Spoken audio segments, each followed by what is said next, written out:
Hey class, welcome to week 12 of BUAD 201. This week we're going to look into your executive summary assignment. We're going to talk a little bit about executive summaries, what they entail, and why they're the most important document in a business report. So this week, you're not going to have too much to do since this executive summary is going to take a little bit of time, since there will be a little bit of searching for an article you want to use and writing the actual executive summary. So this week, I decided to stay away from any kind of quizzes or weekly activities that you need to complete. The only thing you need to complete are your Mind Tap homework assignments for chapter 12 and 13. So remember, you still need to read chapters 12 and 13 in your book. And you also need to complete your chapter 12 and 13 Mind Tap homework.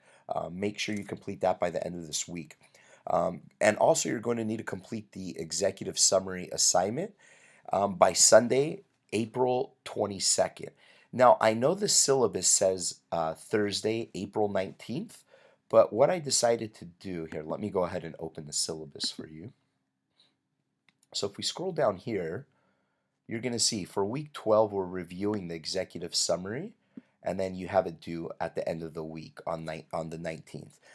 I do know that quite a few of you work during the week as well, sometimes even on the weekends, and sometimes you're not able to get to our video lecture and the items you need to complete until Wednesday or Thursday.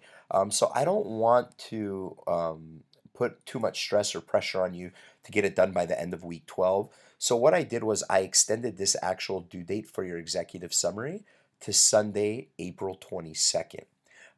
So you don't have to worry about completing it by the end of week 12. You have an additional 3 weeks to complete it. So if we scroll down here, you're going to see here it's due complete the executive summary assignment by Sunday, April 22nd, 11:55 p.m. And it says here in parentheses as well, your due date is extended 3 days from date on syllabus. So please make sure you have it completed by this date here. So before the start of week 13, you should complete your chapter 12 and 13 Mind Tap homework, complete your executive summary assignment by Sunday, 4/22, and also prepare for your in-class writing assignment, which is going to be your persuasive message. It will be either a letter, email, or memo format. Make sure you know all three formats. That will be during your in-class writing assignment. So from your textbook, you should have a good idea of what an executive summary is and what it entails. But what I'm going to do is I want to go over some tips on writing an executive summary and what to look for. So first, let's take a look at your actual executive summary assignment. When you click on that link, this is where you're going to upload to Titanium. Just click Add Submission here. You're going to see your due date is Sunday, April 22nd. It's also up here as well too. Just click on this document here, and once this opens up, we'll go ahead and take a look what you need to do for your executive summary assignment. And then we'll go into a little bit more details on how to write it, what I'm going to be looking for. So this executive summary assignment, it's a pretty easy assignment. I don't want to say it's easy in the sense where it's not going to be a lot of work, but if you follow the directions, you put your efforts into it, it should be a pretty easy assignment for you. It's going to take a little bit of time because you do have to research for an article to use and actually depict the information from there and use that in your executive summary. But it is something that can be done fairly easy as long as you give yourself the time to do it. So let's look at the background. As a business student, review the CSUF library database system and select a business journal. For example, maybe the Journal of Management. Any kind of business journal is fine. There are so many out there, it really doesn't matter. Whatever one you want to use is going to be fine. And remember, from our librarian presentation, you should have a good idea on how to use the database system with Cal State Fullerton. So searching the database for an article using ProQuest, EBSCOhost, or any other of your choice, select an article related to a business topic you may be interested in. The article must be at least 5 pages long and a subject of interest that you prefer. Try to get something that you prefer because it's going to make your writing that much easier. Some examples you can search for are maybe social media marketing, finance and digital business, accounting in the digital age, or really anything else that interests you. There is no limit to what you can search for. Just make sure it is business related and it has something to do with what you like. Um, it really doesn't matter. Maybe one of the topics you like reading about or discussing is social media marketing, and you want to go a little bit more in depth. Maybe you can talk about Facebook marketing or Instagram marketing. Whatever you prefer, it's just something you can search for, and then you can look through the results and see which article you prefer. What you're going to do is you're going to find an article you like, make sure it's at least 5 pages. You're not going to turn in this article, which is a good thing. So I'm not going to know if it's 5 pages long unless I do search for it. But try to get one that has quite a bit of information.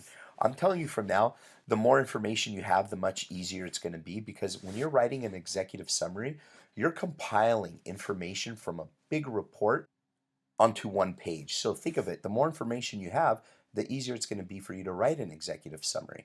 An executive summary is going to be used at the beginning of any report. As you read from the chapter in the book talking about reports and executive summaries, you're going to know that the executive summary is going to give a detailed, excuse me, not too detailed, but it's going to give an informational page of information on the actual report itself.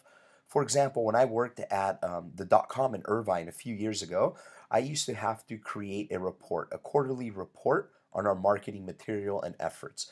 And this report would be anywhere from 150 to 200 pages long. At the front of the report, there would be a one-page executive summary. This executive summary talked about, kind of in a nutshell, what the report was about. A few of the findings, a quick background information, a conclusion, but it only talks about what is in the report. It doesn't give you any opinions, it's not biased.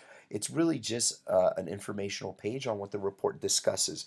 Our CEO used to take the anywhere from 100 to 200 page report, turn to the executive summary, read the executive summary, and then comment on the entire report. He would not even read the entire report. He would only look at the executive summary, because this is the page that's going to give you the information on did we hit our numbers, how much marketing dollars did we spend, and that's something that we did in the executive summary. And that's something that you're going to do in your executive summary. You're going to find a 5-page article or more, 5 pages or more article, and you're going to write about this article, discuss what it discusses. So let's say you wanted to give me this article to read and I didn't want to read it. I'm going to read the executive summary about it. It's almost like Cliff Notes in a sense. So you're going to write an executive summary. So make sure to identify the author, article title, journal, and date of publication.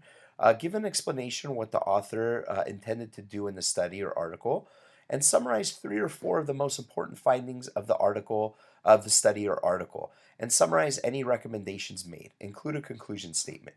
So for example, on my quarterly marketing reports, what I would do is I would open up the executive summary discussing how much marketing dollars we spent for that quarter and what our focus was to be completed in that quarter.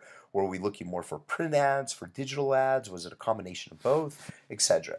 Then what I would do is I would go into a new paragraph and I would discuss a quick background on the different types of marketing that we did do. The next paragraph would talk about our profit margin loss. Did we make money? Did we lose money? How much money did we spend? How much money did the average ad run? And then in the next paragraph, I would talk about the sales that we had in the company, because those reflected the marketing efforts. And then the conclusion, did our sales line up with what we spent in marketing dollars? Or did we spend more marketing dollars than we had in sales, which is not good. So that's what the executive summary would entail, because that's what the 100 to 200 page report would discuss.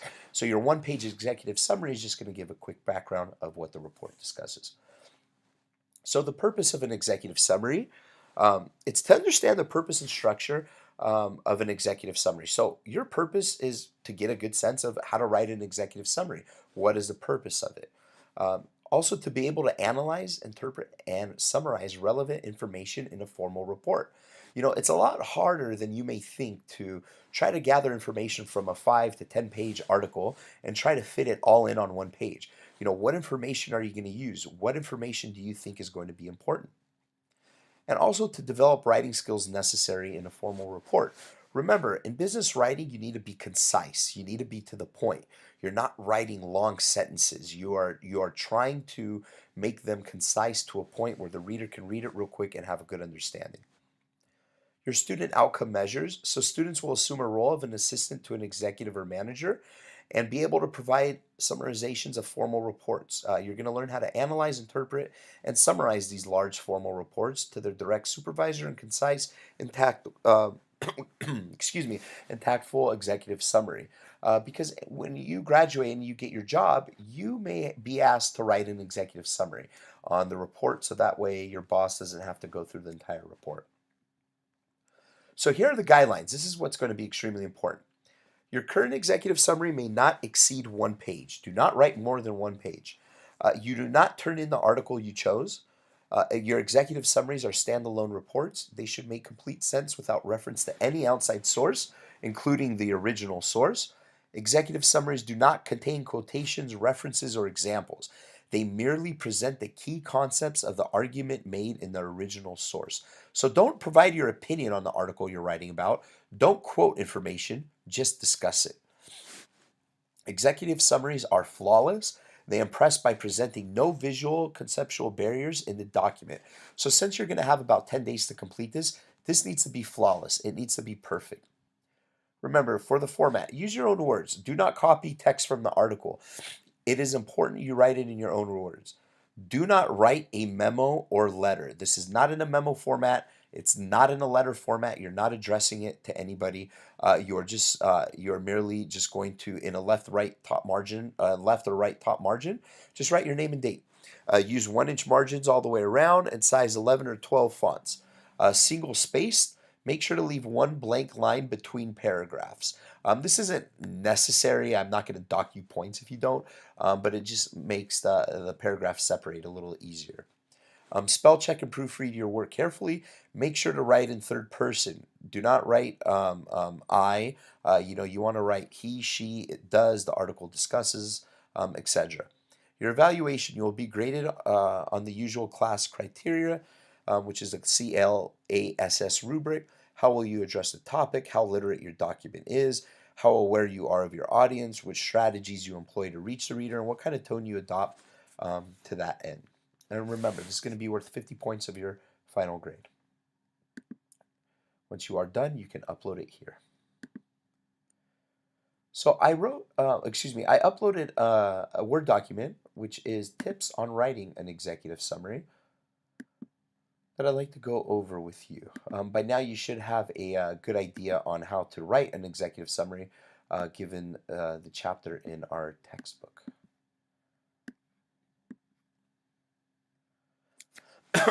Excuse me. So how to write an executive summary. So you want to include the purpose, what the report article discusses, what it examines, the author discusses. You want to talk about essential points and conclusions and results. You want to talk about the big points. You don't want to go into too much little details, but you want to talk about the overall main points and the conclusions and results. Leave out your opinion. You definitely do not want to write your opinion.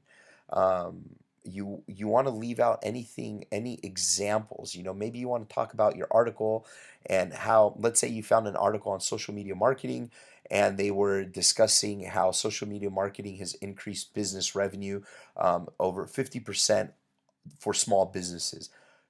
Don't talk about an actual small business that used it. Leave out that example, but you could talk about the main key point on how it's increased business revenue over 50%. So here's the process of writing an executive summary. This will really help you. It's going to be a little time consuming, but I guarantee you it will help you when you come to the writing process. Read the material and highlight the main points. Maybe some different headings throughout the article that you find. Watch for keywords and highlight. So whenever you come across for keywords that may indicate main points, highlight them. These are words that may discuss an order of a topic. So maybe you found an article where it has different steps and they discuss first, second, initially, next. These are probably going to be main points that you need to use in your executive summary. Maybe words that express causation, such as accordingly or as a result. words that signal essentials, such as basically, crucial, or foremost, or even topic sentences, often at the end or beginning of a paragraph. Watch for words that indicate non essentials, such as words pronouncing an opinion, such as I think, I believe, in my opinion. Keep that out of the executive summary, or even words pointing out examples, such as for instance or such as. And organize the information into a draft summary. Read through the draft and delete what is unnecessary. Be sure you've included the results, conclusions, and main ideas. So my recommendation would be write a page and a half to 2 pages, maybe even 3 pages, and then take out information to reduce it to 1 page. Because if you only write half a page and you finish, you're going to now say to yourself, wow, I need to add more information. I need another half a page. And it's going to be difficult to go back into the article and try to find information. Write more than a page and then reduce it to 1 page and then turn it in. Don't piece your summary together from thinly disguised quotations from the text. In other words, don't copy. Do not copy from the article. Write in your own words. This needs to be smooth. The sentences need to be logical. And don't use quotations. Again, if the author is someone besides yourself, which it will be, put the edited version in your own words to avoid plagiarism. Please do not write these because they will be ran through Turnitin. So please do not copy wording from the article. Write it in your own words. So that should help you get going. Again, before the start of next week, make sure you complete your chapter 12 and 13 Mind Tap homework. Your executive summary, you'll have a few extra days at the end of this week to complete by Sunday, April 22nd. And make sure to prepare for your persuasive message. And if you go up to chapter 10, our persuasive lecture was from our online class of week 9. Make sure to go over chapter 10, have a good understanding on how to write a persuasive message. In this case, you definitely want to use the AIDA strategy. How are you going to gain their attention, their interest, desire, and what kind of action are you going to give? So please make sure to review our lecture from chapter 10 and read over chapter 10 before you come into class for next week. Again, if you have any questions whatsoever, guys, all my contact information is up here. I'm really happy to see that a lot of you are text messaging me when you have a question. It shows for good communication. We're able to talk back and forth. My phone number is up here. I have my email as well too. So I look forward to seeing you guys all in class for our following week. Let's go ahead and open up the syllabus one more time. So on April 20th, on Friday, we are going to be meeting in class and you will be writing your persuasive message. So this week we're online. The following week we are live. So I wish you guys all the best of luck. Again, feel free to contact me. Contact me if you have any questions whatsoever. Make sure to upload your executive summary assignment here by Sunday, April 22nd. I wish you guys all the best of luck.